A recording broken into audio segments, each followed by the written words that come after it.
Now we are having next topic is organizational culture. So when we talk about culture, so culture we cannot define, but we know it, and when we see it we can feel it and we can judge it also. So this is all about organizational culture.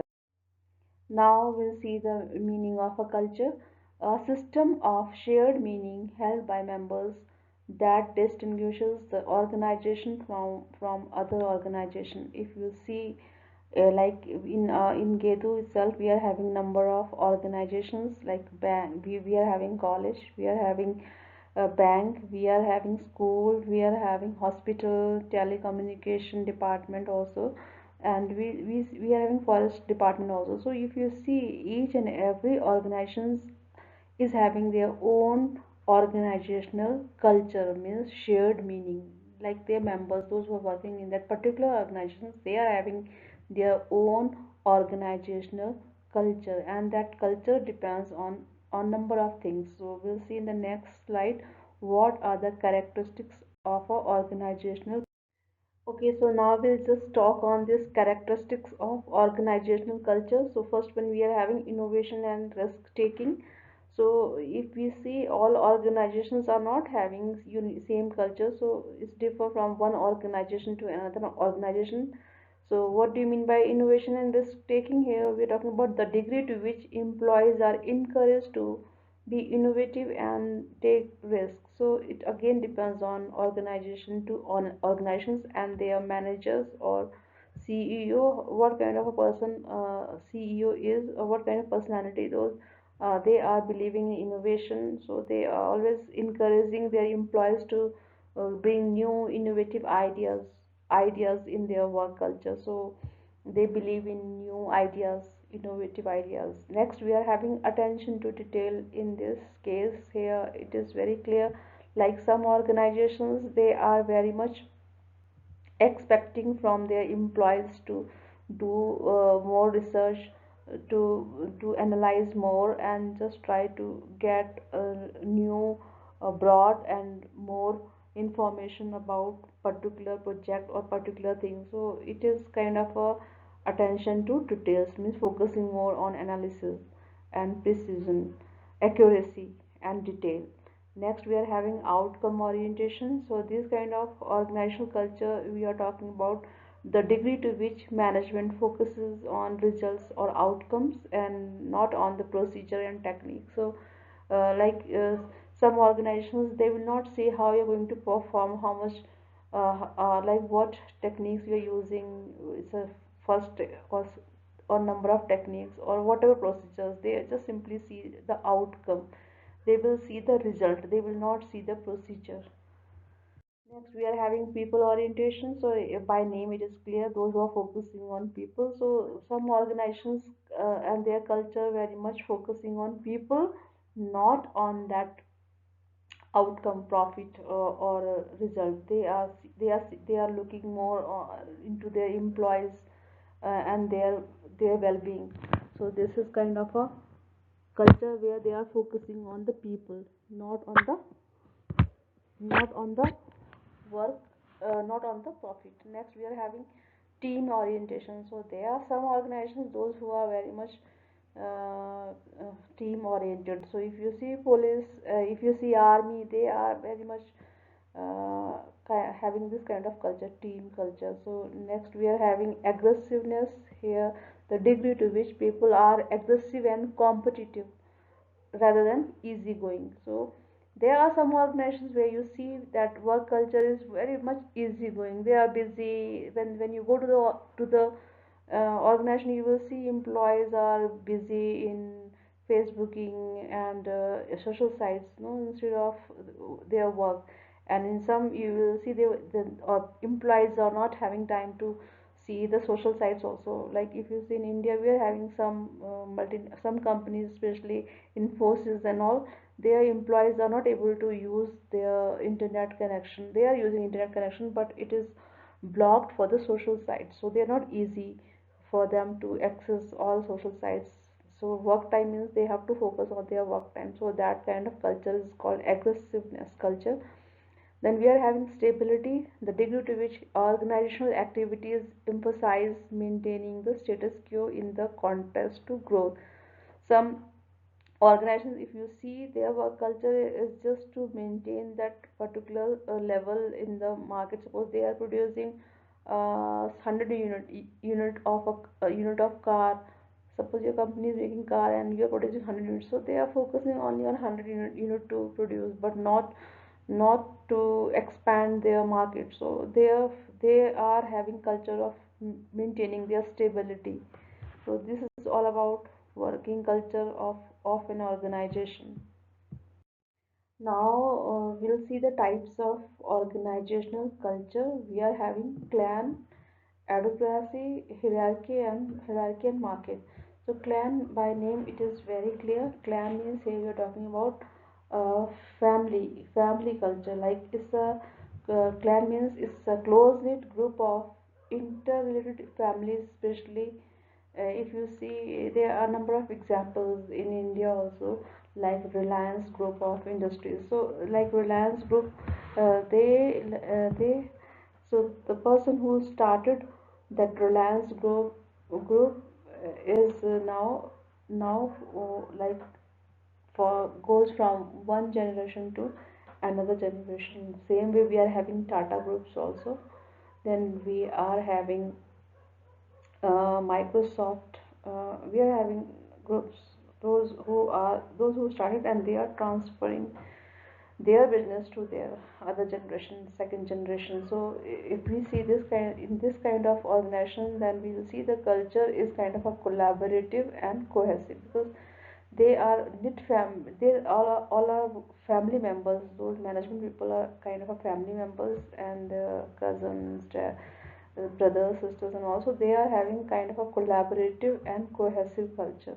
So, and second, we are having advocacy culture. Here we are talking about people, those who are very much adaptable to the environment, and they believe in innovation, and when they see opportunity they try to grab it, and they are not stick to the old concept of culture. They are free and very much acceptable kind of culture.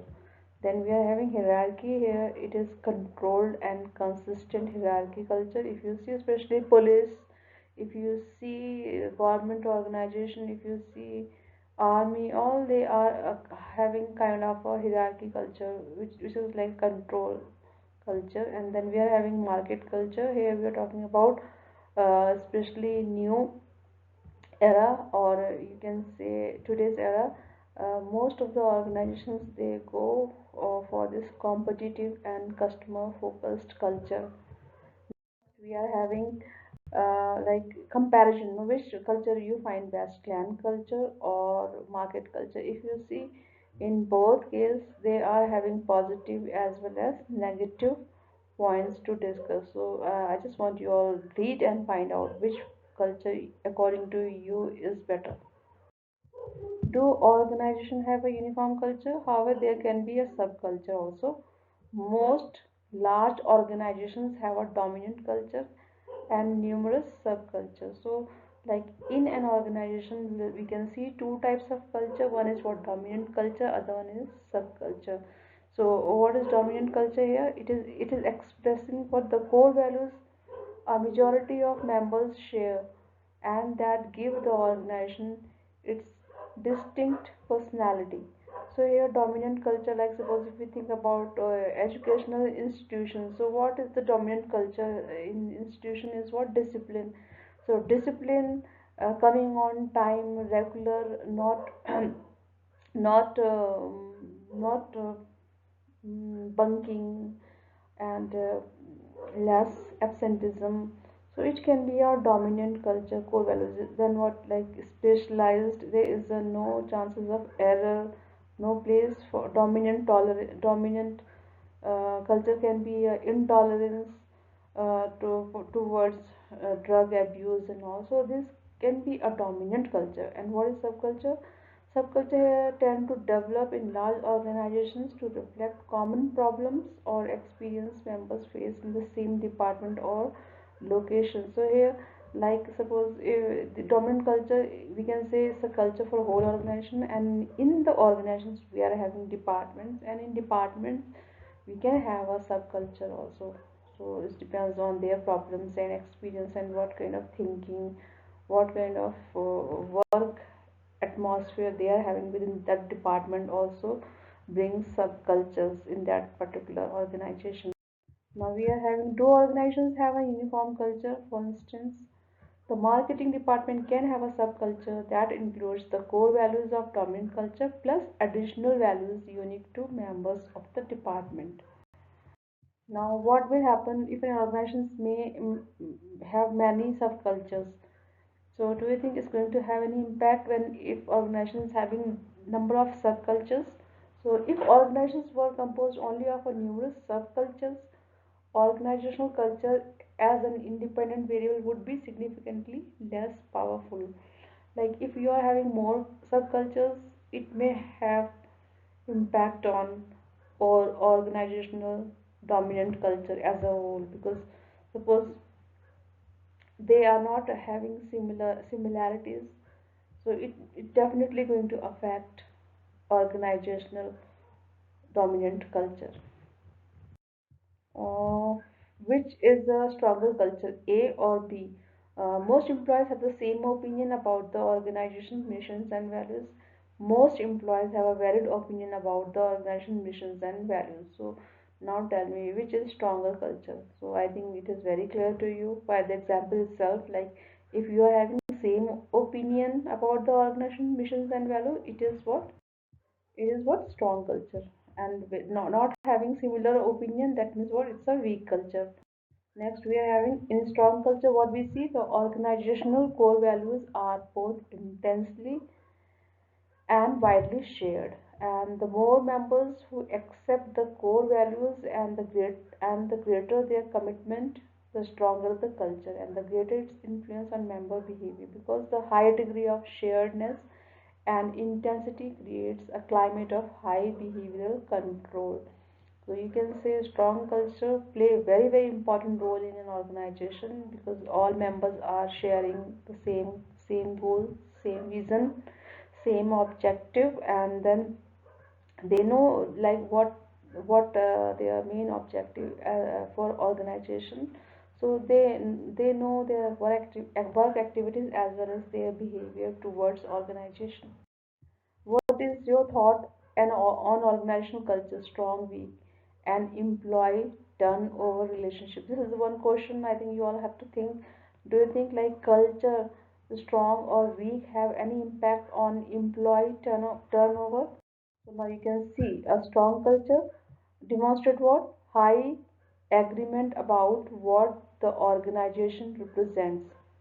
Such unanimity of purpose builds cohesiveness, loyalty, and organizational commitment. These qualities in turn lessen employees' propensity to leave. A strong organizational culture should reduce employee turnover.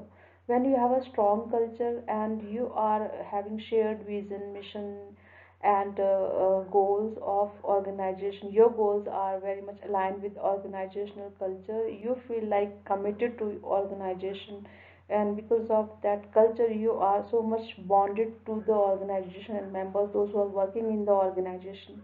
So you are what? Loyal, committed to the organization. And when you are loyal and committed to the organization, you feel like to work in that particular organizations, and it will leads to what? Less turnover. What is your thought on organizational culture and formalization? Formalization, we already talked in number of slides previously, that formalization means kind of a certain rules and regulations. So do you think culture can be act as an form, can be a formalized form, or can be a rules and regulation? So you can say a strong culture achieve the same end without the need for written documentation. Like we, if suppose organization is having strong culture, itself shows that it is very much formalized. Even though culture is not a written document, but people are so much bonded with that culture, they know that how to behave. They are so much controlling their behavior because of strong culture. So it is kind of a formalized structure of an organization because of strong culture. The stronger an organization culture, the lesser the management needs to be concerned with developing formal rules and regulations to guide employees' behavior. Those guides will be internalized in employees when they accept the organization culture. So I think it is very clear now. Uh, Next, we are having what do cultures do? So cultures are actually the main characteristic of a culture is what it defines the boundary. It provides a sense of identity for organization members, facilitates commitment to something larger than individual self-interest, enhances the stability of a social system by binding the members together, defines the rule of the game. It is sense-making and control mechanism that guides and shape employees' attitude and behavior. So now we can see that because of culture, because of strong culture, we just know that what to do and what to not. So it is controlling your behavior, and it is controlling your behavior. So it's kind of a defining boundary, and because of strong culture, you feel like that you belongs to that particular organization. So it's a kind of a identification which relates you to the particular organization. Next is what it is helping you to feel committed. You feel very much committed to that particular organization. It's not some force. It is something which inside you because of strong culture, and it's enhanced stability in the social system also by having bond. And next and the last one is what it is a kind of a control mechanism and guidance also to the employees. um, what do cultures do? Yes, so other points we just include in this slide is what it is. Individual organization fit it because of the culture only you feel like to be part of organization, and you know that how, like, what organizations want from you, and you are making yourself fit in that particular organization. So whether the applicants or employees attitude and behaviors are compatible with the culture. So like this individual organization fit is also kind of a cultural effect only, like it makes you fit for that particular organization. How? First one is what? Whether the applicants or employees' attitude and behavior are compatible with the culture. It strongly influences who gets a job offer, a favorable performance review, or a promotion. It's no coincidence that Disney theme park employees appear almost universally attractive, clean, wholesome, with bright smiles. The company select employees who will maintain that image because, like, because of culture, you are trying to be fit in that particular organizational culture. So companies, those who are hiring employees, they will see the candidate in the beginning itself whether that person can be fit in that particular organization or not. So suppose if we'll just take example of of our college. Like suppose if you want teaching staff or teachers or lecturers for our college, then in interview they will see the persons, they will see the candidates attitude towards their time management, and whether they are believing in time management, whether they are patient, whether they are tolerable, whether they are always having positive attitude or not. So all these characteristics they will notice and see, and then try to relate with the organization culture. Next,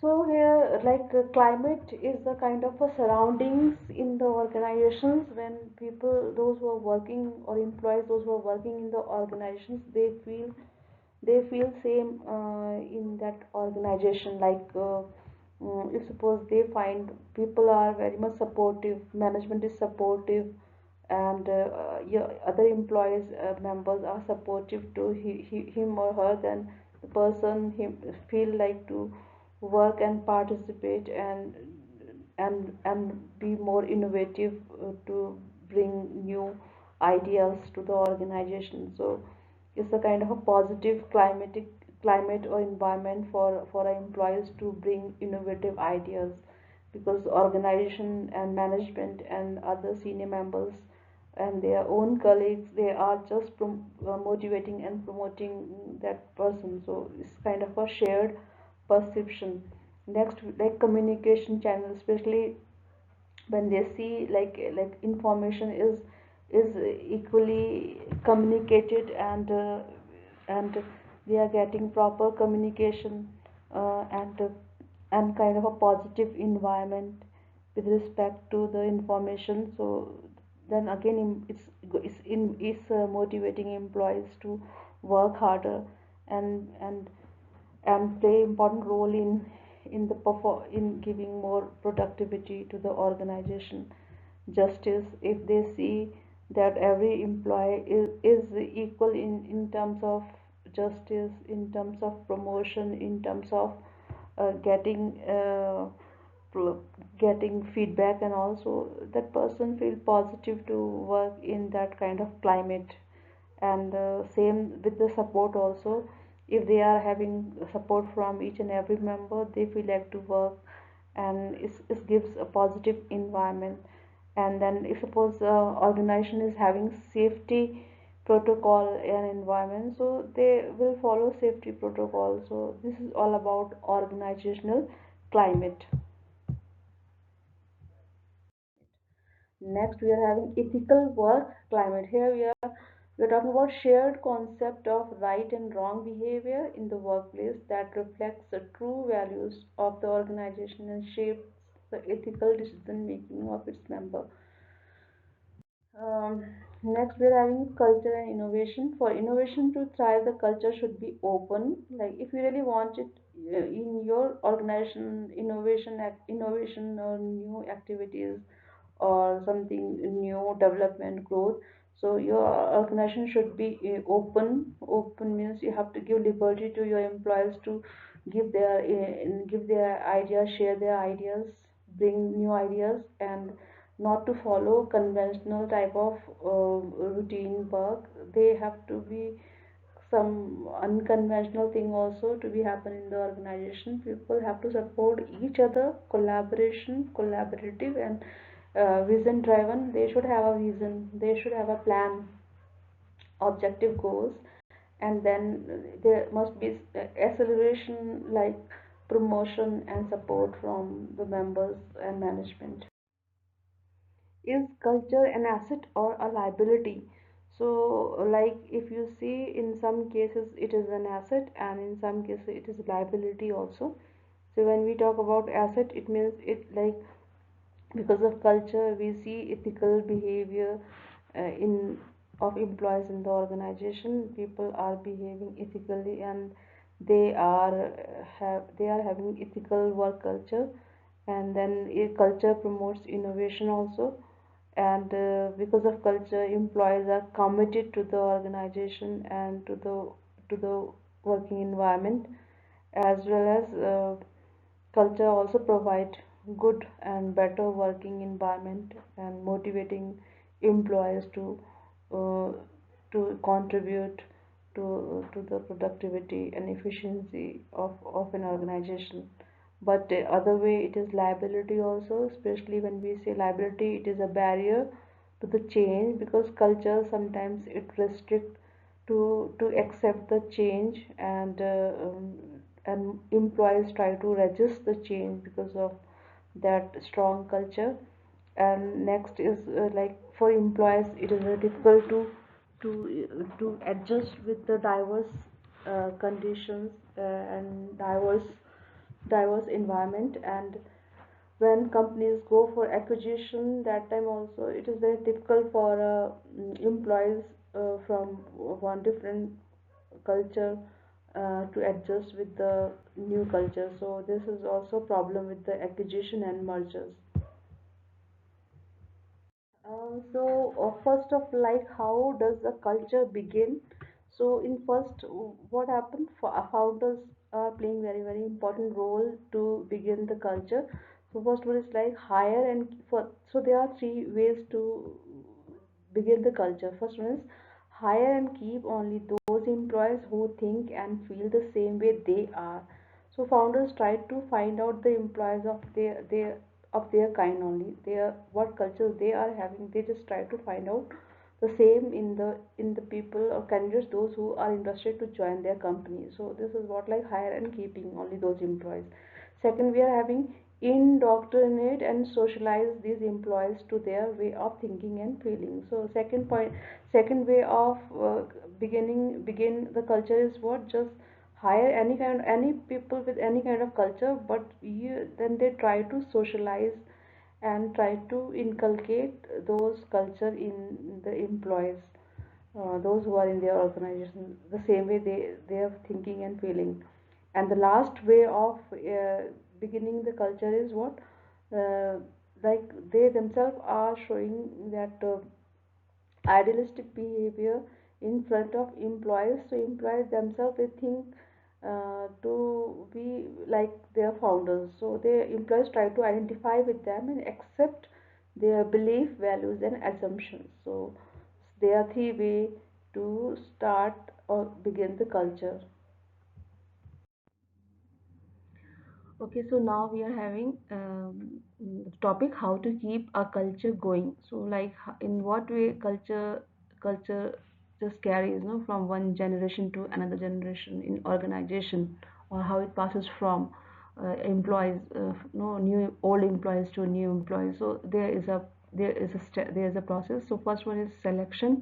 Selection is the most important part of any HR process in any organization. So what they look and see in selection process, their main goal is what, to find out the candidate who is having all skills and ability and expertise for that particular job, what they are going to perform in the organization.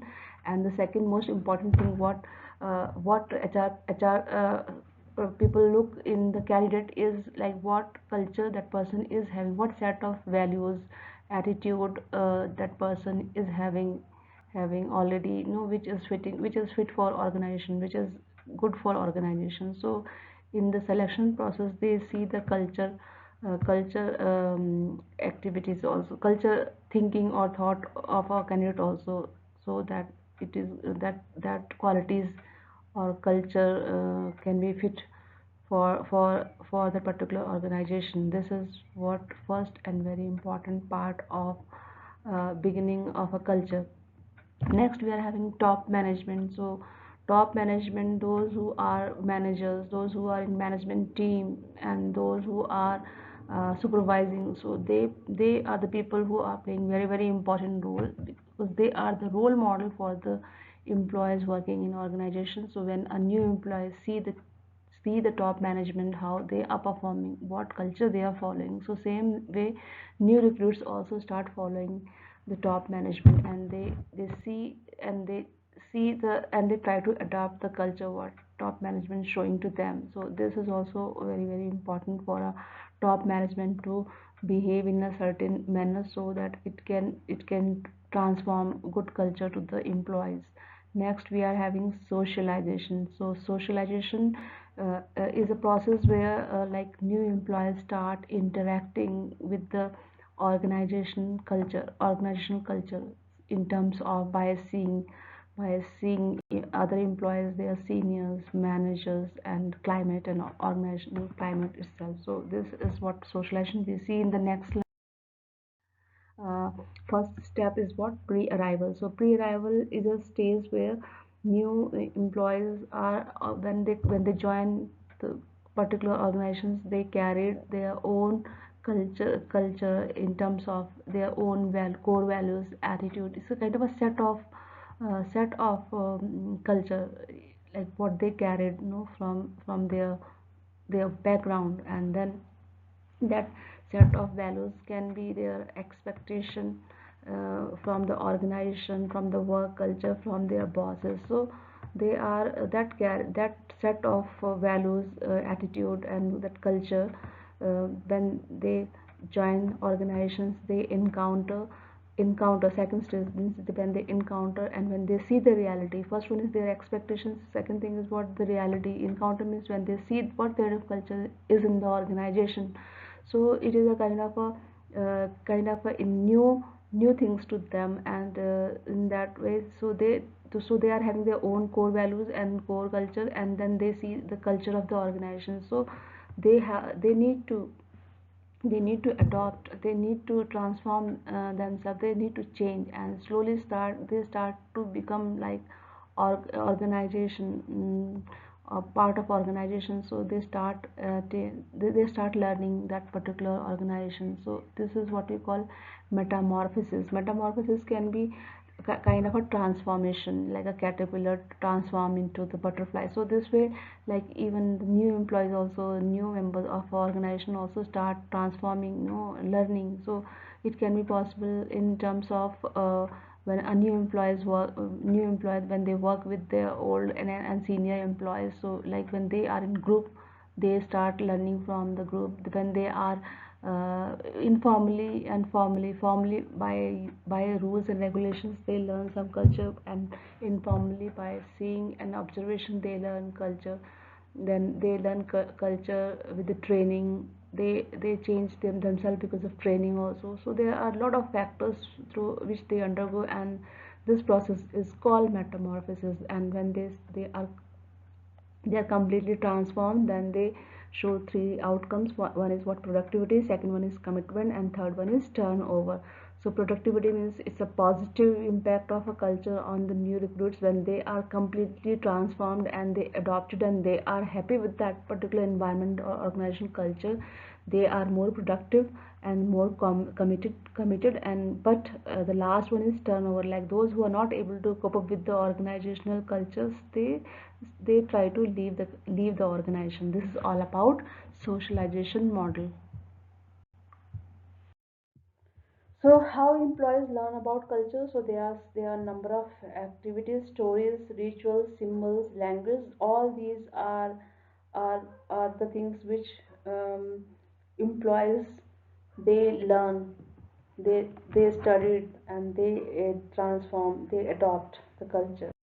Now, how to create an ethical culture? Be a visible role model, communicate ethical expectation, provide ethical training, visibly reward ethical acts and punish unethical ones, provide protective mechanisms. So here, like if you really want a ethical culture, you have to be, suppose you are a CEO or manager of an organization, even though you are an employee, you have to be a role model, and try to try to communicate to the employer what you are expecting as a ethical way, and try to provide some training regarding ethical activities, and just try to give reward to the ethical activities and punish unethical activities. And you should have some legal rules and regulation to protect the mechanism. So stronger the ethical standard demonstrated by top management, more ethical the leadership practiced by supervisor. Next, we how to create a positive culture. So we have to build an employee's strengths, reward more and punish less, emphasize vitality and growth. So here we're talking about like how you can create positive culture. So first of all, instead of focusing on uh, weaknesses, as a manager or top manager or supervisor, you need to focus on the employee's strength and motivate them by rewarding instead of giving punishment, and try to motivate and then try to motivate and emphasize more on growth and innovation, and so most how to give positive culture. Most Americans do not know what their strengths are. When you ask them, they look at you with the blank stare, or they respond in terms of subject knowledge, which is the wrong answer. Wouldn't it be better to be an organizational culture that helped you discover your strength and learn how to make the most of them? Spirituality and organizational culture. Organization that promotes a spiritual culture recognize that people seek to find meaning and purpose of their work. So here we're talking spiritual means not religious activity. Here we are talking about like spirituality in terms of your mind, like how spiritual your mind is. People seek to find meaning, like why you are in that particular profession, why what is the purpose of doing this particular job or work. So you should have purpose of doing work. If we ask nurse or teaching professionals, so some they say they are in the job just for money, so money, or some they say they are in the job to do some um, social contribution. So like you should have a some kind of purpose of doing what work you are doing. People have desire to connect with other human beings as a part of community, so that can be a one spiritual reason or purpose of doing job. Growing popularity of spirituality. Spirituality can counterbalance the pressure and stress of turbulence pace of life. So, like, why it is very important to be spiritual. Nowadays, organizations are very much spiritual. So why? So first of all, because of today, because of so much stress and competition. Uh, Employees are always being stressed, so just to reduce that stress and pressure, organizations are now focusing on spiritual activities also, like they are organizing some games, they are organizing some uh, seminar on human values, and they are following some human values activities in the organizations. They are also focusing on yoga and meditation. So these all activities are important for an organizations to reduce pressure and stress of the employees.